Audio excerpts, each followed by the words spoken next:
Yo, what's going on, YouTube? And welcome back to Goal Line Hockey. It's your boy, Kevin Forte, and we are continuing our season preview series today as we're heading out to the Sin City out in Nevada, the Las Vegas Golden Knights, or the Vegas Golden Knights, if you want to be politically correct.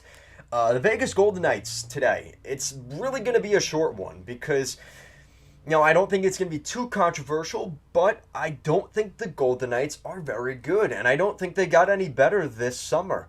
I think there's been a lot of PR issues for the Golden Knights. The fact that the way they traded Pacioretty and Fleury at the trade deadline, I think it's starting to catch up with them. They were not very attractive in terms of free agent options, and it was a lot of guys just kind of re-signing in Vegas this summer. They've got a ton of injuries to start next season, which could prove to be a huge issue. We're going to go over that stuff today.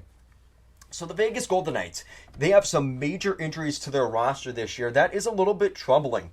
Robin Lehner, their starting goaltender, will miss likely the entire 2022-23 season. A huge blow for the Golden Knights. Obviously a huge blow for Lehner fans like myself. Really bad news for in between the pipes for Vegas. Laurent Brossoit, the backup to Robin Lehner, also expected to miss the beginning of next season. So right off the bat, the Golden Knights didn't make any additions to their roster this year, and they're down goalies 1 and 2 for probably at the very least the first month of next season, which leaves you in a spot where you're going to see a goaltender we saw a little bit more often than we would have liked at the end of last season. You're seeing the young goaltender,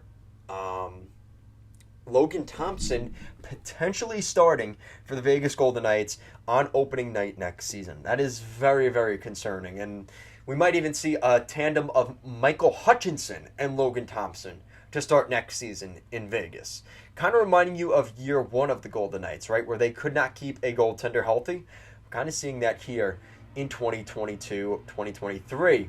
We also have some other depth injuries up front. Nolan Patrick, this guy, I feel so bad for him. He could not catch a break. Nolan Patrick will likely miss the beginning of next season. He is on LTIR. We know the situation around Shea Weber. He's probably not returning to the National Hockey League and is quietly kind of saying the R word, the retirement word. We can't say that publicly, but that is kind of the stance on Shea Weber and Nick Hague. So if things weren't bad enough in between the pipes, you've also got depth injuries up front and on the blue line. So the Golden Knights are starting off this season basically one step behind everybody else with all these injuries. And then you mentioned the fact that they really didn't add anybody this year. This is going to be a tough stretch for the Golden Knights. This is going to be a real test for this team. Is this a team that's going to self-implode because things are not going well? Or are the leaders in Alex Pietrangelo, Shea Theodore, Mark Stone, are those guys going to rise and make this team a playoff caliber team despite all the criticism and all the attention drawn on them negatively here for the past season? What are they going to do? Now you look at their goals for, it was 12th best in the National Hockey League last season, which is, I would say, playoff caliber, and their goals against was 15th best. So they were in the upper half of the league in both goals for and goals against last season, but they weren't able to get to the Stanley Cup playoffs because they kind of fell apart at the end. And that was when they had all those crucial injuries, right? So it makes you wonder what is going to happen here. They've got a new head coach. Pete DeBoer is out the door. He gets booted out. And now we see former Bruins head coach Bruce Cassidy come in, which is going to be very interesting. They're going to start the season with Jack Eichel as well.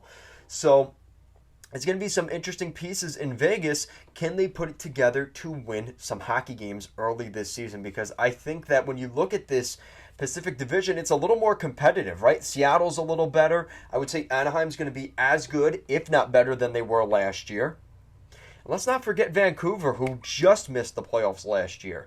They were a pretty disappointed bunch up there in Western BC.